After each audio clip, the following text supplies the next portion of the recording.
नमस्कार, मी दिनराज वाघमारे. आपण पाहत आहे जय भारत न्यूज. जत शहरात अत्यंत धक्कादायक अशी घटना घडलेली आहे. राष्ट्रवादी नगराध्यक्ष पदाचे उमेदवार सुरेशराव शिंदे सरकार यांची इनोव्हा गाडी व बंगल्याच्या काचावरती अज्ञात व्यक्तींनी काल मध्यरात्री दगडफेक केली आहे. त्यामध्ये काही काचा फुटलेल्या आहेत, तर गाडीच्या पुढच्या बाजूची काच फुटलेली आहे.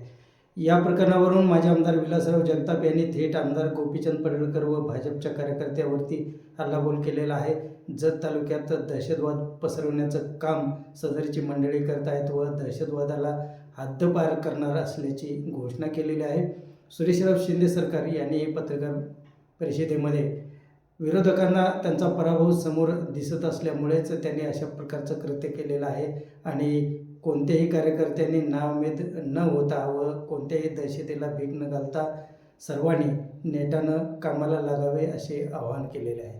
पाहूया काय म्हणाले. राष्ट्रवादी काँग्रेस पार्टी, शिवसेना उद्धव बाळासाहेब ठाकरे व बसपा पार्टीचे नगराध्यक्षपदाचे उमेदवार सुरेशराव शिंदे सरकार यांच्या बंगल्यावरती काल रात्री 3-3:15च्या दरम्यान घरावर दगडफेक झाली आणि गाडीवरही दगडफेक करून गाडीचे नुकसान करण्यात आलेले आहे.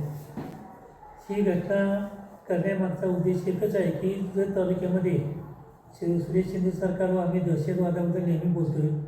जतमध्ये गुंडगिरी, दादागिरी, महिलांवर अत्याचार याबाबत सततचा आम्ही आवाज उठवल्यामुळं विरोधकाच्या उमेदवाराला हाताशी धरून त्यातल्या त्यात भारतीय जनता पार्टीचे उमेदवार राळे हे नगराध्यक्षपदाचे उमेदवार आहेत. त्यांनी काही भारतीय जनता पार्टीच्या काही लोकांनी गुंडाच्या करवी हा भ्याड हल्ला करून दहशत माजवण्याचा प्रकार केलेला आहे आणि ह्या दोन्ही उमेदवाराची नगराध्यक्षपदाचे जे 2 उमेदवार आहेत त्यांची सध्याची अवस्था अतिशय नाजूक झाली आहे. त्यांच्या पायाखालची वाळू घसरल्यामुळे या दोघांनीच मिळून हा भ्याड हल्ला केला असं आमचं मत आहे. त्यातल्या त्यात आमचा संशय जो आहे तो भारतीय जनता पार्टीच्या लोकांवर आहे. कारण भारतीय जनता पार्टीचे लोक प्रचारला अशा प्रकारचे लोक आणतात आणि परगावचे बरीच लोक या गोपीचंद पडळकरनी इथं आणून ठेवलेले आहेत. त्यामुळं त्यांच्यामार्फत हा हल्ला करण्याची दाट शक्यता आहे. आम्ही त्या पद्धतीनं पोलिसाकडे तक्रारी केलेली आहे. पोलिसांनी याचा सखोल चौकशी करून जास्तीत जास्त आरोपीला अटक करावी अशी आमची मागणी आहे. आमचे नेते आदरणीय या तालुक्याचे माजी आमदार आदरणीय जगताप साहेब, शिवसेना उभाटाचे आमचे मित्र म्हणजे दुधाळ साहेब, बसपाचे अतुल कांबळे साहेब, लम्मानगडा रवी साहेब, माजी जिल्हा परिषद सभापती यांच्या नेतृत्वाखाली ही घड्याळ चिन्हावरती आम्ही इलेक्शन पॅनल लावलेलं आहे. आमच्याकडे सर्व अतिउच्च शिक्षित असे उमेदवार आहेत आणि गेली अर्धा दिवस शहरामध्ये आम्ही हाऊस टू हाऊस करत असतात.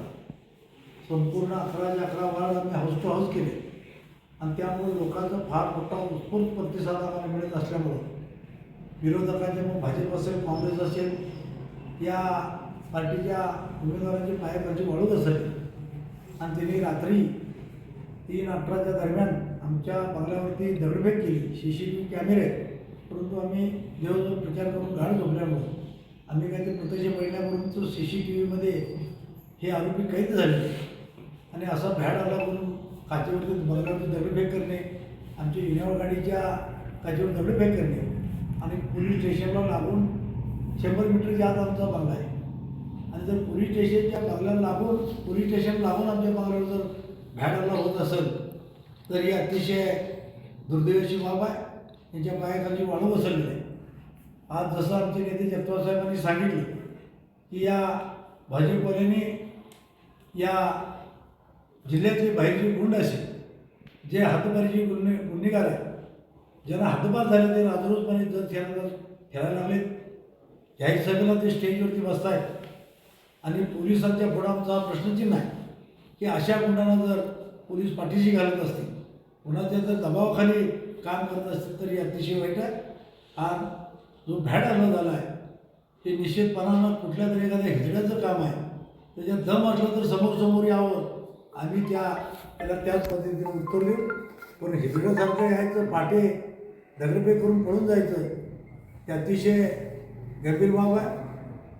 PI कुळेकर साहेबांसारखा एक खमक्या PI येत आहे, त्यांनी निश्चितपणानं या घटनेची सखोल चौकशी करू. DSP साहेबांनी यात लक्ष घालून सखोल चौकशी करून आरोपींना ताबडतोब जेरबंद करावं. ही जी दहशतवाद माजवात चाललेला आहे ही कुठंतरी मोडून काढायचं आहे. आमचे नेते आदरणीय जगताप साहेब असो, आम्ही असो, बंटी असतील, अतुल असतील, ही सर्व मंडळी जगताप साहेब आम्ही तालुकाभर सगळ्या ही जी दहशत गुंडगिरी आहे ही मोडून काढायचं आम्ही कायम सभेत बोलत असल्यामुळं आमच्या बंगल्यावरती रात्री 3:18 हा भॅड हल्ला झालेला आहे. तरी त्याची सखोल चौकशी होऊन संबंधितावरती कारवाई होईल. असा हा भॅड हल्ला केल्यामुळं हा भॅड हल्ला झाल्यामुळे जनतेने भयभीत न होता चांगल्या माणसाच्या पाठीमागं उभं राहून आमच्या घड्याळ चिन्हासमोर बटन दाबावं. आमचे राज्याचे उपमुख्यमंत्री ज्यांच्याकडे अर्थखातं आहे ते अजितदादांचं पक्ष आहे, लाडकी बहीण योजना त्यांनीच आणलेली आहे. आणि त्यामुळं ही बाकीची ही ज्या सैरवारी झालेल्या आहेत भाजप असो, काँग्रेस असो, जनतेला आमची विनंती आहे ही दहशत म्हणून काढायचं चॅलेंज आम्ही जगताप साहेबांनी स्वीकारलेलं आहे. त्यामुळं तुम्ही कुणीही भयभीत न होता निश्चितपणानं घड्याळच्या चिन्हासमोर बटन दाबून या पॅनलला प्रचंड मतानं विजयी करावं ही जनतेला मी कळकळीची विनंती करतो. जनतेला परत एकदा आम्ही कळकळीची विनंती करतो, तुम्ही कुठल्याही भयमुक्त असं न होता ठोसपणानं आपण चांगल्या माणसाला न्याय देण्यासाठी या घड्याळच्या चिन्हासमोर बटनावरती बटन दाबून प्रचंड मताने विजय करा.